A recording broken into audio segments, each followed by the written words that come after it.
Assalamualaikum warahmatullahi wabarakatuh. Perkenalkan, nama saya Dwi Maulidan, mahasiswa Sistem Informasi dengan NIM 187241006. Di sini saya membuat video ini untuk tugas video awal pada mata kuliah statistika deskriptif untuk memenuhi pembelajaran TS. Sebelumnya di sini saya akan mencari informasi tentang bagaimana kita mencari sebuah dataset. Sebelumnya, kita harus login terlebih dahulu ke website yang bernama Kaggle. Dan di Kaggle ini kita bisa mencari find open dataset untuk mencari dataset yang kita inginkan. Sebelumnya kita uh, lihat dulu ketentuan umum pada tugas yang ada. Pilih dataset minimal 500 record. Video awal berisi proses dan mendapatkan dataset dan dikumpulkan sebelum waktu tes saat ini juga. Dan harus menyiapkan lebih dari 2 dataset. Di sini saya akan mencoba untuk mencari 3 dataset.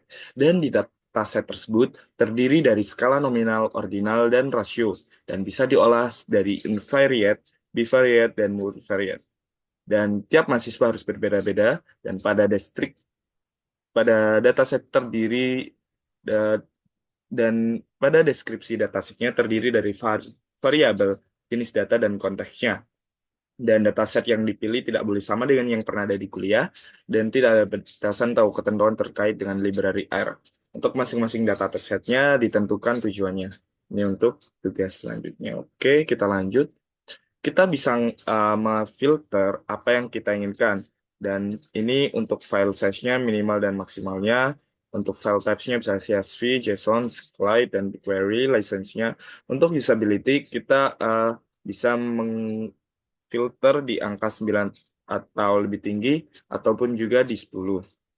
Kita juga bisa mengkategorikan atau mengklasifikasikan apa yang kita cari. Misal, all datasets, computer science, education, classification, computer. Ini biasanya saya sendiri di all dataset dan data visualization agar mempermudah. Oke, dan setelah saya cari-cari lebih lama, saya mendapatkan 3 dataset.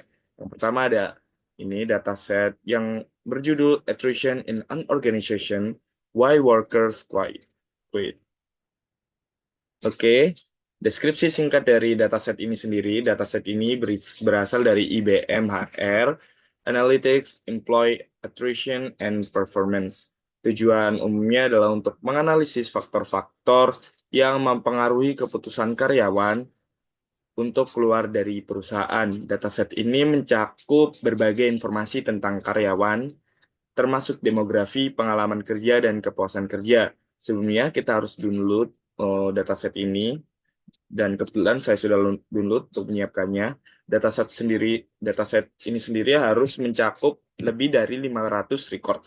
Kita lihat, ini kita scroll ke bawah dan tampak di sini sudah melebihi 500. Jadi ini memenuhi syarat. Oke, kita lanjut. Ini masuk dalam kategori ordinal, skala, dan nominal. Itu yang mana? Kita cari edge. Edge ini masuk di kategori skala. Dan attrition ini masuk dalam kategori normal karena menunjukkan apakah ia berstatus keluar atau tidak. Untuk kategori ordinal kita bisa, ini education, yang menunjukkan dari angka 1 sampai 5. Satu sendiri ini menunjukkan below, college, dan 5 ini dokter. Oke, terus kita selanjutnya mencari apakah ini bisa diolah menjadi unvariate, bivariate, dan multivariate. Sebelumnya, apa sih unvariate sendiri? Univariate itu analisis dari satu variabel seperti distribusi, nilai tengah, dan lain-lain. Dan bivariate itu hubungan antara 2 variabel, multivariate itu hubungan lebih dari 2 variabel sekaligus. Untuk univariate-nya, kita bisa mencari dari ini, edge, attrition, ataupun mana? Apa tidak ada lagi? Oh, ini masih ada. Saya cari-cari tadi itu ada yang namanya job satisfaction. Ini, ini bisa untuk univariate. Untuk bivariate-nya sendiri kita bisa mencampurkan antara attrition, sebentar, attrition dengan bentar ini dengan monthly income. Nah, ini dia.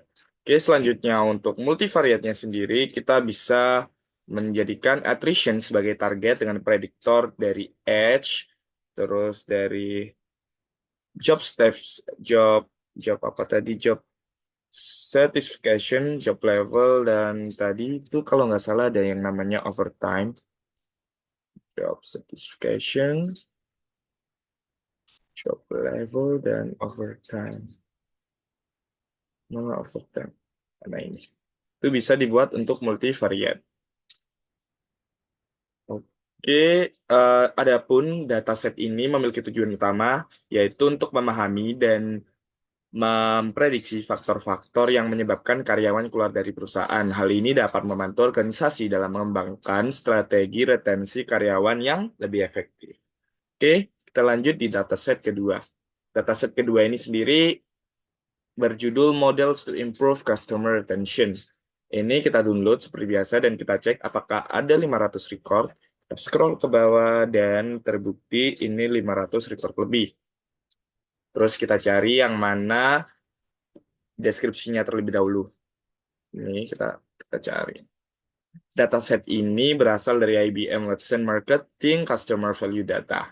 Tujuannya adalah untuk menganalisis dan memprediksi perilaku pelanggan, khususnya dalam konteks retensi pelanggan. Dataset ini mencakup berbagai informasi tentang pelanggan, termasuk demografi, interaksi dengan produk, dan perilaku pembelian. Selanjutnya kita cari kategori-kategori yang ada ini. Kategori itu yang dimaksud betul kan? Terdiri dari apa aja? Oke. Kita cari ini.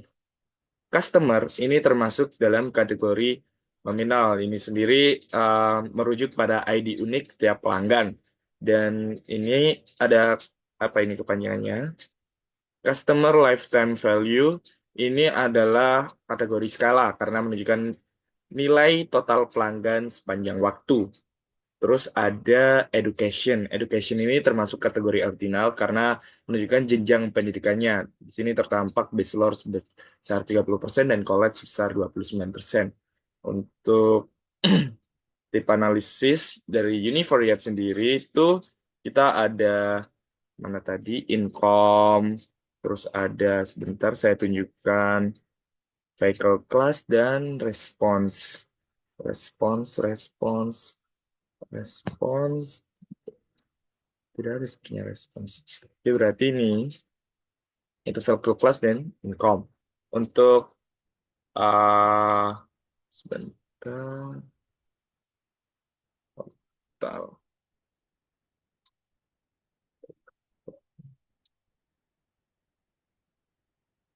Ada respons itu ya. Respons itu juga termasuk univariate. Untuk bivariate-nya sendiri itu bisa kita sandingkan respons dengan income. Terus ada lagi vehicle class dengan total claim amount. Terus ada yang namanya multivariate. Multivariate-nya sendiri kita bisa khususkan dari respon ini sebagai targetnya dengan income, terus education, education mana education tadi, dan ada yang namanya, oh belum masuk dia, ada yang namanya police type, police type.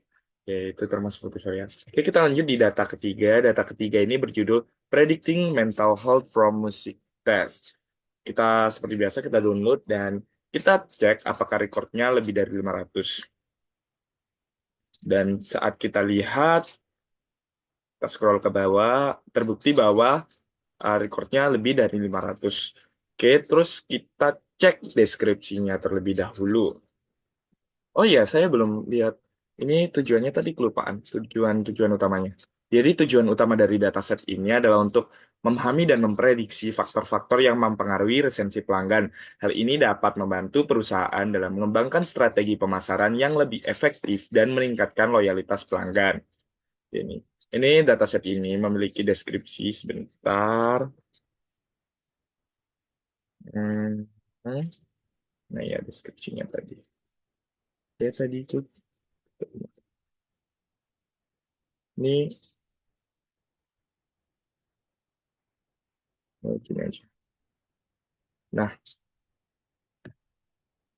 Jadi deskripsi singkat dari dataset ini itu berasal dari survei yang bertujuan untuk mengeksplorasi hubungan antara preferensi musik individu dan kesehatan mental mereka. Survei ini mencakup berbagai informasi termasuk preferensi genre musik, kebiasaan mendengarkan musik, serta kondisi kesehatan mental seperti kecemasan dan depresi. Data ini dapat digunakan untuk menganalisis apakah ada korelasi antara jenis musik yang disukai seseorang dan kondisi kesehatan mentalnya.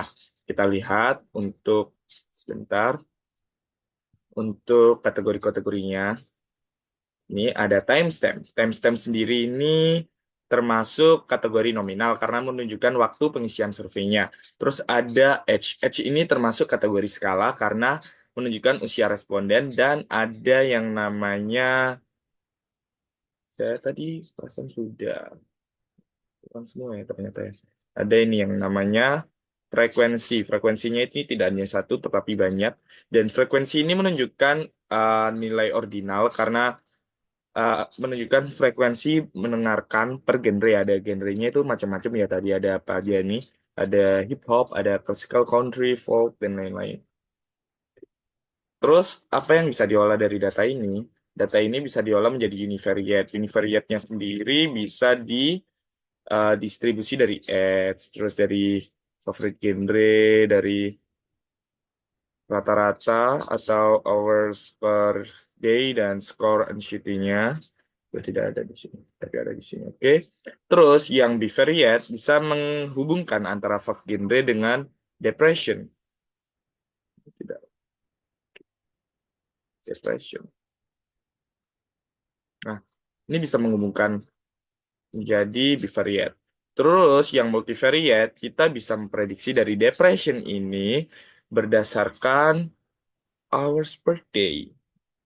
Hours per day, udah masuk hours per day-nya. Hours per day, terus ada five genre, terus ada anxiety, dan ada instrumentalist. Ya, anxiety dan instrumentalist belum saya masukkan. Oh, udah. Tuh, dari multivariate-nya. Terus kita dapat simpulkan bahwa tujuan utama dari dataset ini adalah untuk memahami dan memprediksi hubungan antara preferensi musik individu dan kondisi kesehatan mental mereka. Dengan menganalisis data ini, peneliti dapat mengidentifikasi pola-pola tertentu yang mungkin menunjukkan korelasi antara jenis musik yang disukai dan tingkat kecemasan atau depresi seseorang. Informasi ini dapat berguna dalam pengembangan intervensi atau terapi yang melibatkan musik untuk mendukung kesehatan mental mereka. Itu adalah video yang saya sampaikan saat ini. Semoga apa yang saya sampaikan bisa bermanfaat ke depannya. Terima kasih. Wassalamualaikum warahmatullahi wabarakatuh. Oh, maaf, terlewat. Kita sebelum itu juga harus mengecek apakah dataset yang kita gunakan ada atau sudah digunakan oleh mahasiswa lain. Misalnya ini, models to improve customer retention. Ini ya, cuman ini saja. Terus apakah ini ada attention yang ini?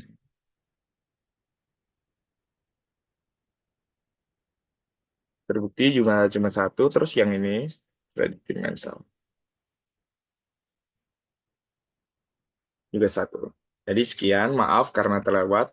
Saya tutup lagi. Terima kasih. Wassalamualaikum warahmatullahi wabarakatuh.